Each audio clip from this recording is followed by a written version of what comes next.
ñu ngi leen di nuyu di leen jaajëfal yéen ñuy suivre chaîne bi di xalaat TV ñu leen di dalalaat ci seen jàngatu bés bi. tey dañu ñëw ci benn cas politique muy mbir bu mat a bàyyi xel fii ak 2024 ndax li wér te wër mooy balaa boobu ci côté opposition bi dina bari ñu yàlla weer won Sénégalais yi këriñ ñi ay tapalekat lañ. ci côté pouvoir bi itam dina bari ay daw làqu ñoo xam ni soit dañuy xam ni nguur gii mi ngi nërmeelu ñu daw ca ba ñu ami tànk am ci ñeneen ñoo xam ni soit dañ leen dénkul wala la ñu leen dénkul nangu nañ ko ñu mer ngembu tàmbali dal ci kaw nguur goo xamante ni depuis 2012 mboolem ñaawtee fi ñu def dañ cee àndoon doon ko soutenir.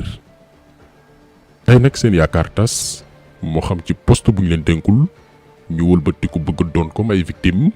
ñenn ci askan wi sax tàmbali di leen considérer comme ay héros. cooli li ko waral mooy le cas Mimi Touré donte ñun jàpp nañ ni benn élément kott la ci système politique bii nga xam ni wax dëgg fa yàlla dafa xewi maanaam bokk ci nguur séddoog ñoom bilan fukki at bàyyi ba tey parce que joxuñ la nga doon séntu nga ni da ngay rebelle wu tey askan wi nga fi nekkal ñenn ci askan woowee nga xam ni dañoo gaaw a yërëm nit commencé di la encourager ñun ñu ne déet nañu taxaw bu ñu gaaw a fàtte. ndax Mimi Touré gannaaw ba mu gédde assemblée nationale dafa joxe raison maanaam lu tax mu ñibbi bi ci njëkk nee na mooy tànn bi Macky Sall tànn Amadou Mame Diop ngir mu doon président assemblée nationale mu ne tànneef boobee dara lalu ko lu dul mbiri mbokk maanaam diw ci njaboot gi la bokk. En réalité, la question c'est de dire qu'il faut que dans nos pays la démocratie et la vie, la gestion de la vie publique elle-même se fasse dans des conditions qui n'ont rien à voir avec des affinités subjectives, familiales, et qu'on fasse la promotion du mérite. Nous avons eu plusieurs cas où la famille est mêlée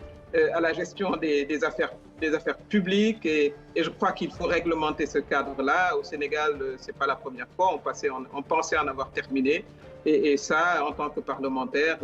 je souhaiterais déposer un tel projet de loi que l'on limite ou même que l'on supprime l'immixtion des familles, souvent des familles présidentielles, dans la gestion des affaires publiques. Mimi Touré wax ba daaneel ne bëgg na proposer benn loi ngir njabootu président bi moo xam ay mbokkam mbaa mbokki jabaram bañu dugalati seen loxo ci ni réew mi di fonctionner. léegi ñun laaj bi ñu laaj mooy fan la Mimi Touré nekkoon en juillet 2012 bi Macky Sall di complot ak Franck Timis ngir nommer rakam Aliou Sall biir Petro-Tim pour luubal suñu gaz ak suñu pétrole. jamono jooju Mimi Touré mii moo newoon ministre de la justice jëwriñ gi ñu dénkoon wàllum yoon muy ku jekkoon lool ngir ñu traduire en justice les frères Sall pour haute trahison ndax dañoo war askanu Sénégal. même bu ci amul ndam mu def ko ngir principe donte dañ koy dàq. waaye dafa ne woon cell ñuy caxat-caxati suñu moomeel parce que boobu ay mbiram mi ngi baax bañ na ko sax ba moom dafa defoon sorti ne anam gi nguuru Macky Sall di gérer suñu ressources naturelles lépp jaar yoon. Le gouvernement et le président de la République travaillent en toute transparence. Absolument. loolu nag du ñun rek a ko wax la directrice de Oxfam ñëwoon na fi bu yàgg dégg ngeen li mu wax ñii dingat dégg nañ lu ñu wax waaye ñoo loolu dañuy def comme si dégguñu ko. pétrole foo mu ne sori na def naa ne du ma expert pétrolier waaye xam naa ne sori na lool ci suuf si te gisaguñu ko. président daf ci jël aussi ay matuwaay en tant que leader boo xam ne xooloo rek sa ñaari mandat da ngay xool aussi le futur di xool fu sori.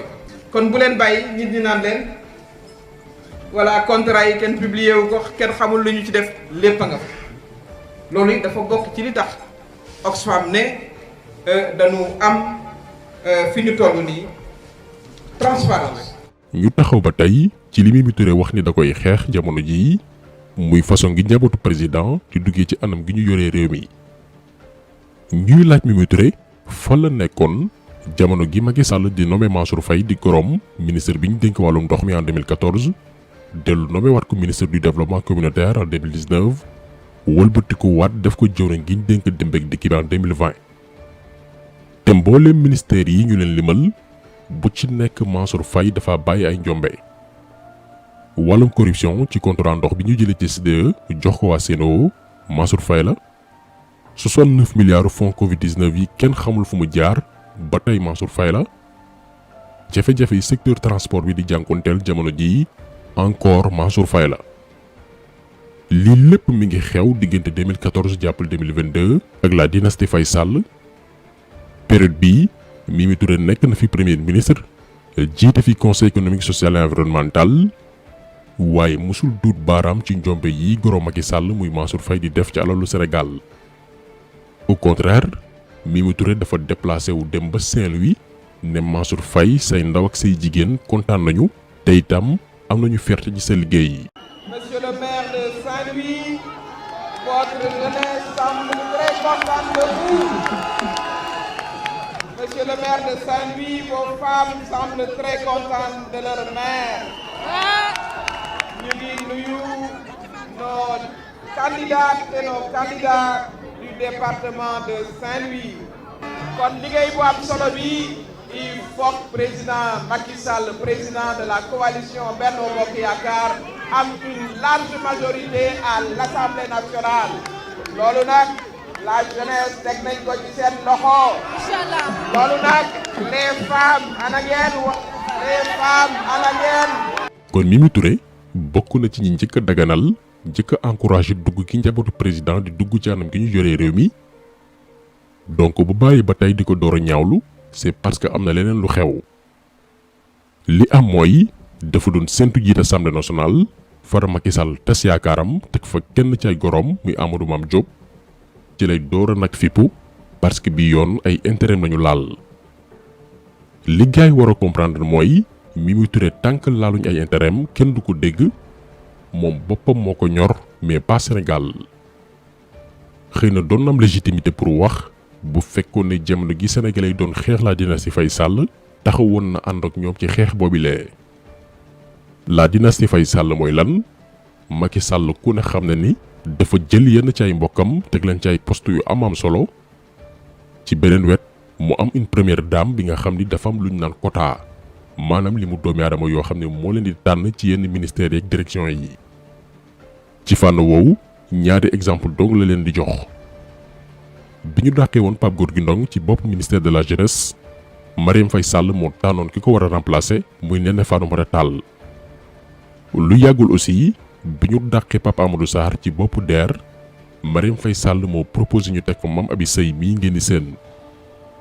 nii la Sénégal di fonctionner depuis 2012 lii mooy la dynastie Faye Sall te nee naa leen ñu ci mel ni Mimi Touré mii mësuñ cee wax parce que boobu Macky Sall dénkoon na leen ndombal tànk ñu ne cell def liñ naan mëqate ne mut moo tax injustice kenn warta mandu fuñ koy xeexee ndax da ngay toog naan sama yoon new ci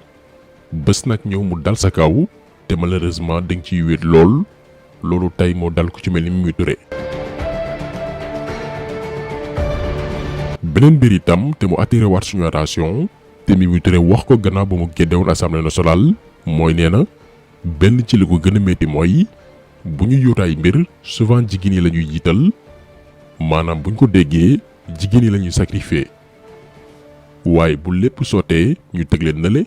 ci gàttal tayle leen. De toute façon, je crois que ce qui est important, c'est chaque fois que voilà une injustice se pose et se pose souvent pour les femmes, qu'on puisse voilà la combattre, la dénoncer. C'est ça la question. Il aurait pu s'appeler autrement. Mais c'est le fait que, voilà, quand il faut aller au charbon, on responsabilise les femmes quand elles gagnent, et puis après, il faut retourner voilà, tranquillement et passer... voilà. Voilà, ce qui apparaît comme une injustice, c'est que voilà, on fasse le travail et qu'on gagne, et que voilà, ça arrive un peu trop souvent aux femmes, et voilà, il faut que les femmes ne l'acceptent pas. waaye Mimi Touré bu gestuwaatoon tuuti bu doon ni la cause féminine ak yelleefu jigéen ñi moo ko ñor dëgg-dëgg moonte lu ëpp at ci ginnaaw la ñi muy xarab tey ci ñàkk jox jigéen gëdd utiliser ab xale bu jigéen bu bëgg dërëm tëgguloo ko complot ngir daane la opposant balaa du sib demat ñu xam ban membre Benno Bokk Yaakaar moo nekk ci cerveau wu dil bii ak naka la ci loxo président ministre bi ñu dénk yoon ak ministre bi ñu dénk biir réew mi duggee lépp leer waaye teewul moom Mimi Touré mi ñaawlu tey anam gi ñu utiliser jigéen yi ba noppi saani leen moo taxawoon ne yoonu nguur gi newul ci histoire boobu lee ñu xam ne il n'y a pas aussi loo xam ne lii war naa mën a tax ñu jàpp ne Benno Bokk Yaakaar parce que xam naa ne di ngeen ma ko laaj affaire dossier justice dossier boobu nga xam ne soxna suñuy wax soxna si Sarr waaw yooyu moom ñun vraiment bu ñu ko laajee sax yenn saa yi on ne sait même pas pourquoi parce que du ñun ñoo jox rendez-vous ci Sweet Beauty nag man mbir ma tudd sax Sweet Beauty la du ñun ñoo fay joxe rendez-vous du ñun ñoo fay yóbbu kenn du ñun ñoo fay forcer kenn ku ñu fa tuumaal yow yaay dem face à la justice nga expliqué wu ay spectateurs la ñu ci ndax xamuñu yoonu foofa xamuñu nuñ fay joxe rendez-vous xamuñ numéro téléphone kon vraiment luñ ñu ci wax tooñ voilà ñi nga xam ne nag ñoom lañ ci accusé ñu jëm seet nu ñuy lijjantee loolu. donc li ñu bëggoon leeral ci vidéo bi mooy bu ñu tombé dans l'émotion parce que diw def na benn mbaa ñaari sortie commencé dal ci nguuru Macky Sall jamono jii ñuy wax ak yéen bu fekkoon ni Mimi Touré mii mooy présidente assemblée nationale bu doon ni Macky Sall defaloon na ko li mu bëggoon lu nguur gi wax mu ne waaw parce que xeexul ngir principe wala ngëm-ngëm mais intérêt boppam moo tax muy xeex kon lu ñu moytu bu baax mer ngembu yi ñi nga xam ni bi leen Macky Sall daan compal waxuñu woon tey compaluñu leen ñu commencé naan dañuy opposé wu te newul Mimi Touré dongu fan yi gis nañ ku naan Lansana Gagny Sakho moo jiitoon ONAS diggante 2017 jàpp 2021 ba tey ci nguuru Macky Sall jëm ji ëllëg bu ñu ubbi enquête ngir ceetu 766 milliards yu inondation yi dañ ko war a woo déglu ko waxuñu def na am deful mais dafa war a leeral jëmmi jamono ndax ci bilan Macky Sall la bokk. invité woon nañ ko émission jàkkaarloo en septembre 2020 ngir mu leeral ci plan décennal bi waroon xeex inondation yi waa ji amul lu mu tontu woon lu dul sénégalais yi li ñu jur doom dafa bari te dañ ko war a wàññi ci ñoo xam ne dañ leen dénkoon suñuy milliards pour ñu régler wàllum inondation fan yi gis nañ ko gannaaw ay weer ba ko Macky Sall dàqee muy rapproché wu di jege waa Pastef ngir daw làqu di wut kiiraay yi lii na ci opposition bi gën a bàyyi xel te bañ a doon bërëbu làqukaay ñu doon défendre bilan Macky Sall démb ak bërki démb li gaay xamul mooy Macky Sall mën naa sax créer mer ngembom koo xam ni élément am lay doon pour mu dugg ci biir opposition bi ngir xam lu ñuy waajal feek li ñuy dëgmal nañ ci def très attention surtout jëme ci ñi nga xam ni tàng Macky Sall mi leen di sédd lépp a jaar yoon waaye bu ñu leen dénkatul ñu bëgg a taxaw nag comme ay bañkat wala jàmbaar wut fu ñu làqu ci position bi gaay di leen tàccu te moonte bërki démb ñoo doon défendre l'indéfendable lii nañ ci veille bu baax a baax kon tax solo bi tey loolu woon ñu ngi leen di gërëm ni leen jaajëfal di leen di daje incha allah beneen yoon ci beneen jàngat jaa ngeen jëf